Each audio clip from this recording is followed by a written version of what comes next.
Bismillahirrahmanirrahim. Assalamualaikum warahmatullahi wabarakatuh.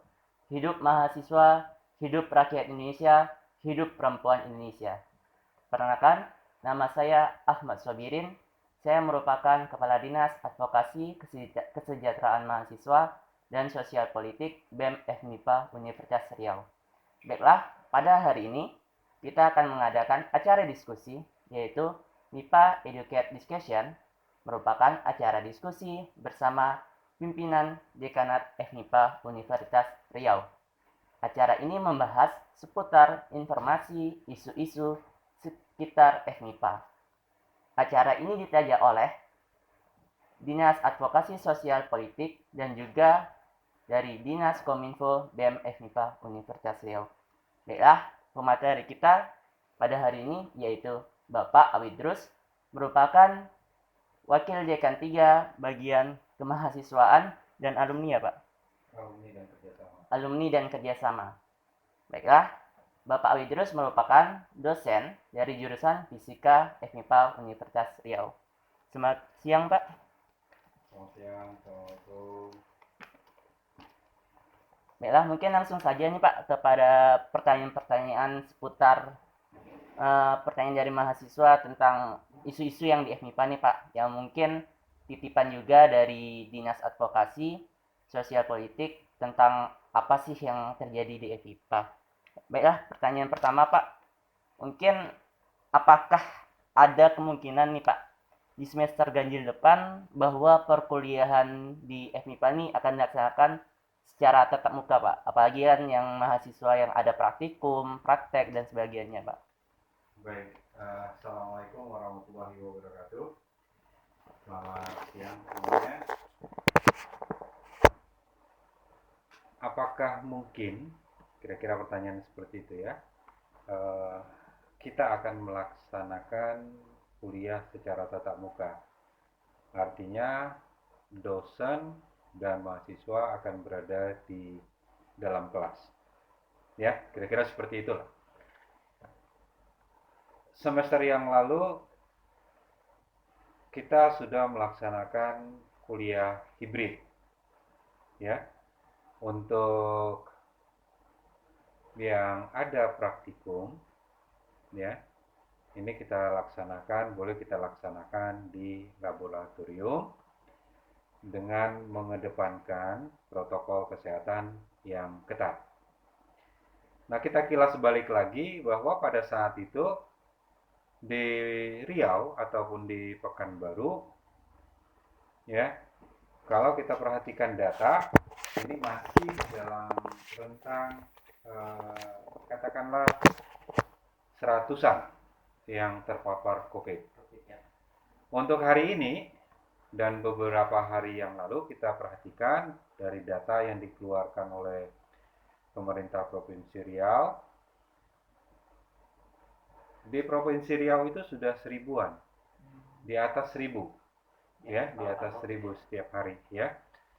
Nah, khususnya di Pekanbaru itu rata-rata separuh dari keadaan sebelumnya, ya. Jadi kalau 1000 ya 500-an lah di Pekanbaru. Itu mungkin kita bisa perhatikan data. Dan saat ini juga bahwa Pekanbaru merupakan salah satu kota ataupun daerah yang yang ditetapkan oleh pemerintah pusat sebagai daerah dengan tingkat paparan yang tinggi, ya. Jadi kita masuk dalam level PKKM level 4, ya.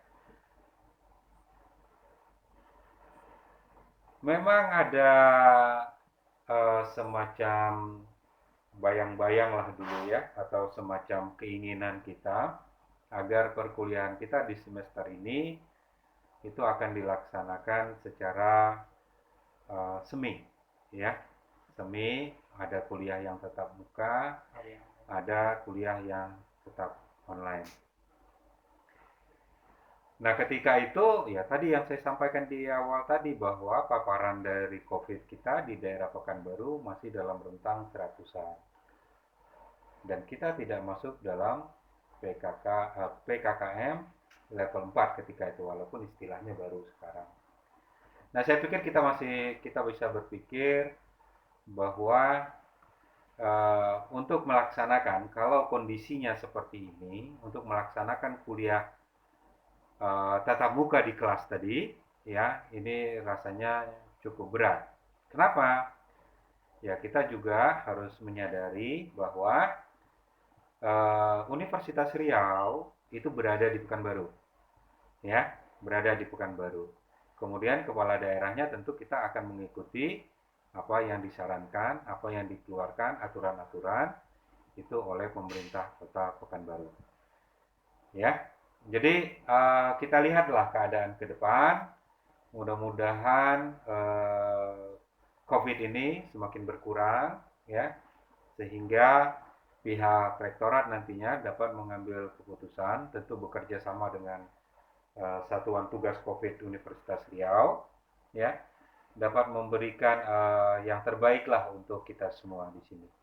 Kita bisa mungkin berkuliah kembali seperti 2 tahun yang lalu, ya, sehingga mahasiswanya menjadi lebih baik, dosennya pun menjadi lebih segar lagi, karena ya sebagian dosen kan sekarang ini tidak hadir di sini memberikan kuliah online, ya. Saya pikir itu. Baik Pak, terima kasih Pak. Mungkin pertanyaan selanjutnya Pak. Selanjutnya kalau misalnya kita perkuliahan masih secara daring ya Pak, Ya. pastikan kualitas mahasiswanya juga akan berkurang gitu Pak. Karena kan sebaik-baiknya pembelajaran ada secara tatap muka Pak. Oke. Jadi apakah dari FMIPA sendiri, terutama dari pimpinan FMIPA, ada suatu gagasan atau solusi supaya mungkin kualitas dari mahasiswanya tetap terjaga gitu Pak? Oke. Seperti yang saya sampaikan tadi, Fakultas MIPA ini tentu mengikuti arahan dari pihak rektorat. Itu jelas ya. Kita tidak mungkin membuat sendiri. Kalau aturannya nanti hibrid, misalnya yang ada praktikumnya, ini untuk peningkatan soft skill-nya, bisa dilaksanakan di laboratorium, ya, dengan mengedepankan protokol kesehatan yang ketat, ya kita akan lakukan, ya. Kalau memang kuliahnya nanti secara daring juga, ya kita akan lakukan juga. Ada satu hal yang harus diperhatikan oleh mahasiswa. Saya misalkan kalian ada mengambil mata kuliah A, misalnya ya, jumlahnya 2 SKS. Mungkin ini banyak yang belum dipahami oleh mahasiswa. Apa arti 2 SKS bagi mahasiswa? Dan apa arti 2 SKS bagi dosen? Ya, ini ada artinya. Jadi bukan kuliah itu 2 SKS gitu ya. Nah, 2 SKS misalnya mata kuliah A tadi, maka mahasiswa ini wajib belajar sebanyak 2 SKS. 2 kali 50 menit sebelum perkuliahan dimulai. Jadi misalnya kalau besok ada mata kuliah A, maka hari ini mahasiswa itu wajib mempelajari 2 kali 50 menit. 100 menit ya Pak? Ya 2 SKS tadi, artinya 100 menit. Kemudian, di besoknya, mahasiswa itu harus belajar dengan dosennya. Ya, di kelas, ataukah untuk saat sekarang modenya adalah daring, ya itu mahasiswa ngikuti kelas. Kemudian 2 SKS lagi, itu harus dilakukan mahasiswa untuk mengulang kembali, ya, kemudian menjawab misalnya kalau ada PR ataupun tugas, itu juga sebanyak 2 SKS, ya, atau 2 kali 50 menit. Nah, itu yang harus diperhatikan oleh mahasiswa. Jadi, jangan berpikiran bahwa 2 SKS itu hanyalah 2 SKS dari tatap muka dengan dosen, atau dosen memberikan materi selama 100 menit tadi. Ini yang harus kita perhatikan. Nah, bagaimana dengan dosen? Dosen juga seperti itu. Ada 2 SKS dia mempelajari materinya, kemudian 2 SKS dia di kelas, baik secara daring, ya, ataupun mungkin luring, ya. Kemudian 2 SKS lagi, dosen tadi harus menyiapkan waktu untuk memeriksa ya, tugas-tugas yang diberikan. Nah, ada kecenderungan memang mahasiswa sekarang, gitu ya, eh kayaknya mungkin karena keenakan di kampung untuk kondisi saat ini, jadi dia mengabaikan arti dari 2 SKS tadi. Mengabaikan 2 SKS di depan, kemudian mengabaikan 2 SKS yang di belakang setelah kuliah tatap muka tadi. Nah, saya berharap mahasiswa FMIPA itu fight, ya, fight dengan keadaan sekarang, ya, dan memanglah kondisi kita dibatasi, ini kita akui. Tetapi dengan kondisi yang seperti ini bukanlah menjadi halangan untuk kita agar ke depan menjadi lebih baik, menjadi lebih maju lagi. Ya, jadi kalau seandainya tadi perkuliahan secara online, secara terbatas, kemudian mahasiswa juga ada yang terbatas, ya saya pikir informasi untuk kondisi saat ini jauh lebih baik, ya. Semua fasilitas itu dapat kita googling atau dapat kita cari di Google ataupun sumber-sumber yang lain secara online, ya. Mungkin pertanyaan selanjutnya nih Pak. Salah satu hal yang dapat dibanggakan di FIPA kan adalah bidang akademik kan Pak. Contohnya dari FIPA telah mewakili sebagai perwakilan Universitas Riau ada acara KMIPA tingkat nasional Pak. Ya. Jadi Pak, apakah setiap prestasi tersebut akan mendapatkan reward sendiri Pak? Atau penghargaan dari FIPA atau memang penghargaannya dari universitas sendiri Pak? Oke. Jadi pihak fakultas maupun pihak rektorat itu berusaha untuk memberikan reward kepada mahasiswa-mahasiswa kita yang berprestasi, ya. Nah, tahun lalu kita punya Rami, kita punya siapa lagi yang menjadi mahasiswa eh, berprestasi nasional, ya, siapa? Bukan Nurul Ijazah, Nurmi, ya. Nurfi, Hikmah Nurfi, ya. Nah, untuk tahun ini ada Nurul Ijazah, kemudian yang KN MIPA, ada Randy, ada Farhan, ya, dan semua mahasiswa yang ada. Nah, fakultas ini berusaha memberikan reward, dan setiap tahun itu kita lakukan, ya, setiap tahun kita lakukan. Sumber dananya adalah satu, gitu ya. Jadi kalau dia sudah dapat di fakultas, maka di universitas tidak lagi. Kalau dia dapat di universitas, maka fakultas tidak lagi, gitu ya. Karena kita tidak boleh, ya, itu untuk double funding, ya, pendanaan ganda. Karena sumber kita satu. Jadi kalau seandainya fakultas sudah memberikan, universitas tidak mungkin lagi, ya. Jadi kita berusaha, jadi baik di kantor wakil dekan 3 itu memang berusaha untuk memberikan, walaupun sebenarnya kalau kita perhatikan untuk kondisi keuangan kita ini tidak ada istilahnya untuk diberikan reward kepada mahasiswa. Ini pintar-pintar kita bagaimana nanti supaya reward ini tetap diberikan, ya. Jadi sebagai perbandingan saja, kalau seandainya ada seorang dosen dari UNRI, ini secara umum, dia memberikan katakanlah materi ke universitas lain di bawah satu departemen, ya, di bawah satu departemen misalnya pendidikan, kebudayaan dan pendidikan tinggi, ya. Nah, ini tidak boleh diberikan honor. Ini harus dipahami juga oleh kita semua agar ya kita semua bisa memahami lah kondisi atau aturan yang berlaku saat ini, ya. Tapi tetap fakultas akan berusaha untuk memberikan, dan setiap tahun ini rutin kita lakukan, ya. Saya pikir itu. Itu mengembangkan bakat apa ya Pak, prestasi juga. Ya. Nah, di samping itu kan di Di bawah wakil dekan 3, ini kan mahasiswa-mahasiswa dari sisi kelembagaan, ini sudah kita danai ya untuk kegiatan-kegiatan mereka selama 1 tahun anggaran. Ya. Nah, ini tetap kita berikan, begitu juga dengan mahasiswa-mahasiswa yang akan mengikuti lomba-lomba. Biasanya kita fasilitasi, ya. Memang tidak semuanya mungkin bisa terpenuhi, tetapi sejauh ini sudah cukup baik, ya. Hal ini dibuktikan dengan berprestasinya FMIPA, beberapa mahasiswa FMIPA di tingkat nasional maupun internasional, ya. Mungkin pertanyaan selanjutnya Pak, ini tentang kelembagaan juga Pak, ada laporan Pak.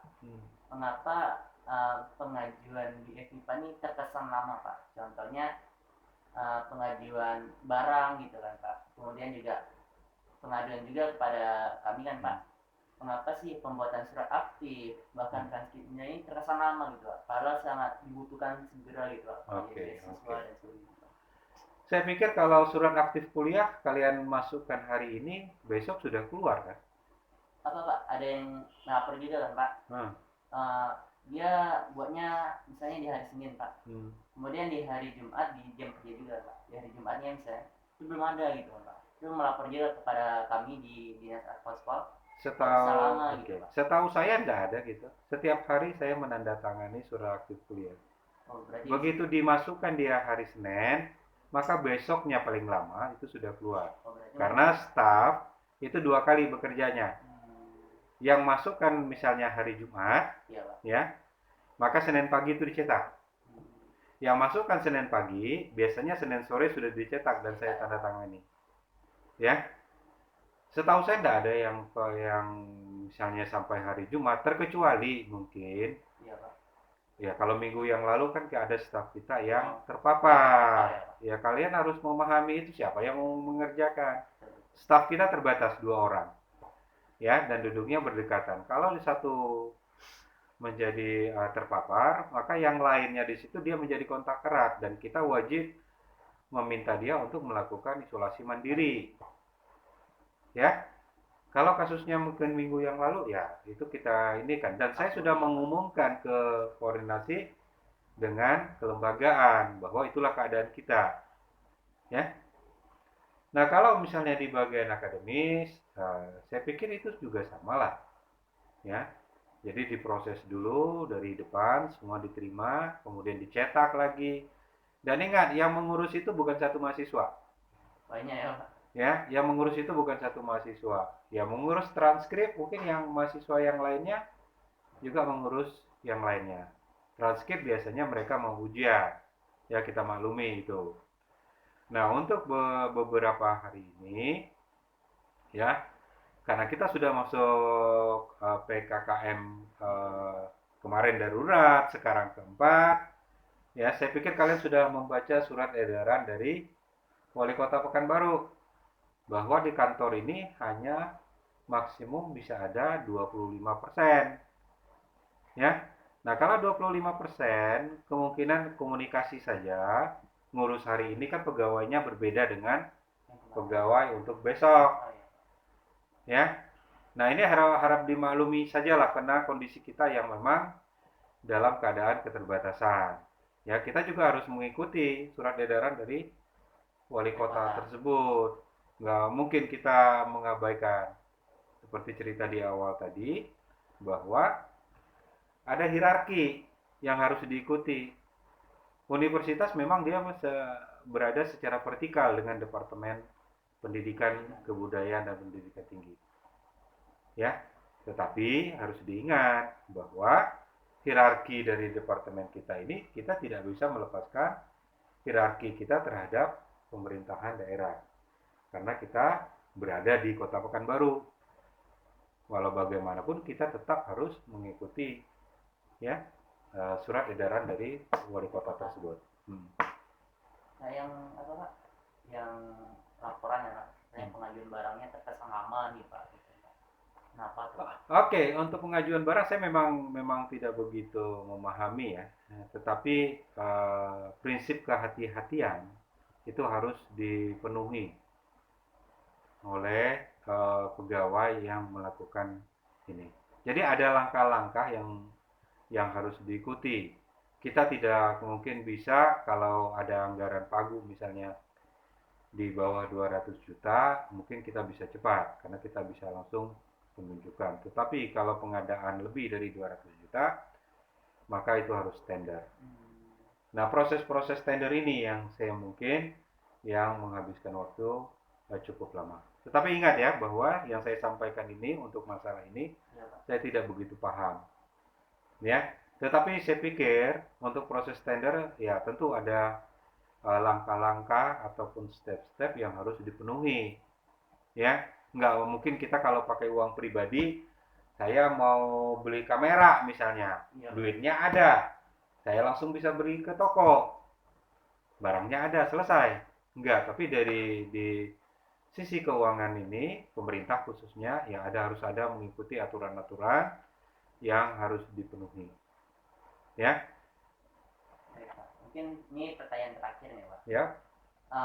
Apa sih harapan Bapak gitu Pak terhadap mahasiswa FIPA dan juga mungkin terutama mahasiswa baru nanti nih Pak yang akan berkuliah di FIPA dan juga kelembagaan yang ada di FIPA nih Pak terutama di masa pandemi saat ini. Oke. Yang pertama saya ingin menyampaikan bahwa untuk mahasiswa angkatan 2020 sampai saat ini kita belum ketemu. Ya, kita belum ketemu lagi. Kenapa? Ya kondisi yang ada saat ini. Kita tidak dibenarkan untuk melakukan kuliah secara tatap muka di kelas. Ini harus kita pahami, ya.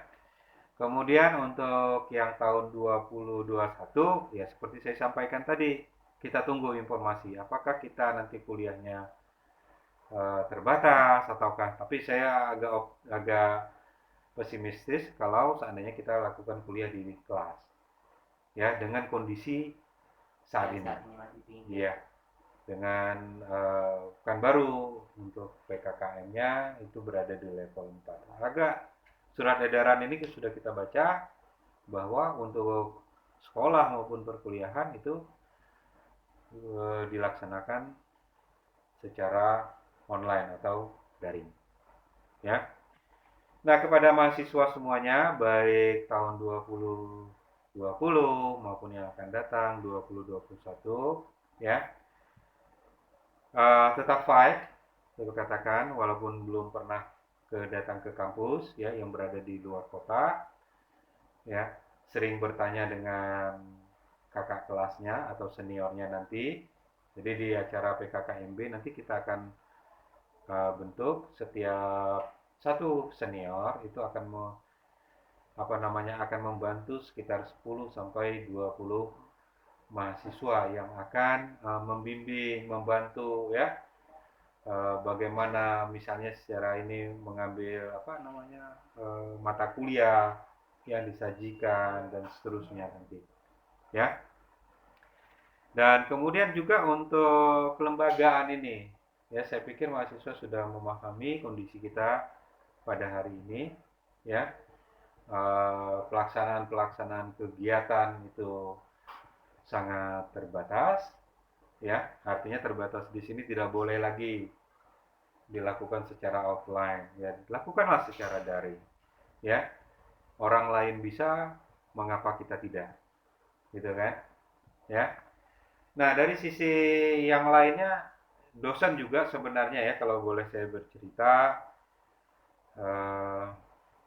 dalam kondisi seperti sekarang ini banyak juga dosen kita ya yang tidak semuanya dapat memahami atau menggunakan komputer secara lebih baik ya. Dan saya meyakini bahwa mahasiswa ini akan memiliki tingkat penguasaan penggunaan komputer maupun aplikasi-aplikasi dengan lebih baik ya. Memang sangat ada keterbatasan. Saya juga menyadari perkuliahan yang dilaksanakan secara online. Dan beberapa laporan juga, ya saya sendiri juga mengalami. Ada mahasiswa ketika di kelas online, ya dia hanya menghidupkan saja. Ya, dia hanya menghidupkan, dia gabung, misalnya menggunakan Google Meet ataupun Zoom, dia gabung, kemudian dia matikan suaranya, kemudian dia matikan videonya, gambarnya. Ya. Nah, saya selalu bertanya setelah kuliah beberapa menit, misalnya 20 sampai 30 menit, saya selalu bertanya, memanggil salah satu mahasiswa, ya, dan bukan apa namanya, sering juga saya ketemu mahasiswanya, ya, saya panggil, yang nggak nyaut-nyaut, nggak tahu dia ada di mana, ya. Nah, ini harapan saya tadi kepada mahasiswa kita, ya, eh, jangan terlalu banyak mengeluh. Mengeluh itu boleh, tapi jangan terlalu banyak. Tetapi juga pahami kondisi kalian, pahami kewajiban kalian, ya. Yang tadi di awal, 2 SKS itu ceritanya seperti apa tadi, ya. Kuliah belajar sebelum, kemudian belajar di kelas, kemudian mengerjakan tugas atau mengulang pelajaran, ya. Nah, untuk kelembagaan tetap koordinasi dengan WD3, kita akan bersama-sama atau apa namanya ya, bersama-sama untuk apa namanya, ya, meminimalisasi lah kekurangan-kekurangan kita, sehingga dari sisi kelembagaan dapat melaksanakan kegiatan-kegiatannya secara maksimal. Ya, saya pikir itu saja. Baik Pak, terima kasih Pak atas jawabannya, Ya. atas diskusinya pada hari ini. Mungkin cukup sekian pada acara diskusi kita pada hari ini, yaitu MIPA Education Extension. Terima kasih untuk teman-teman dari mahasiswa FIPA yang telah menyaksikan acara ini. Semoga tetap terus berjuang di masa pandemi ini, jangan pantang menyerah, dan juga setiap pelaporan-pelaporan dan juga permasalahan silakan ajukan kepada Dinas Advospol atau Dinas Advokasi Kesejahteraan Mahasiswa dan Sosial Politik. Insya Allah kami siap menerima aduan dan laporan. Dan juga terima kasih Pak atas acara diskusinya pada hari ini. Kami dari mahasiswa FIPA Universitas Riau, terutama BEM FIPA, mengucapkan terima kasih kepada teman-teman. Dan kami akhiri dengan wabillahi taufiq wal hidayah. Assalamualaikum warahmatullahi wabarakatuh. Hidup mahasiswa, hidup rakyat Indonesia, hidup perempuan Indonesia. FIPA, saintis muda berkarya.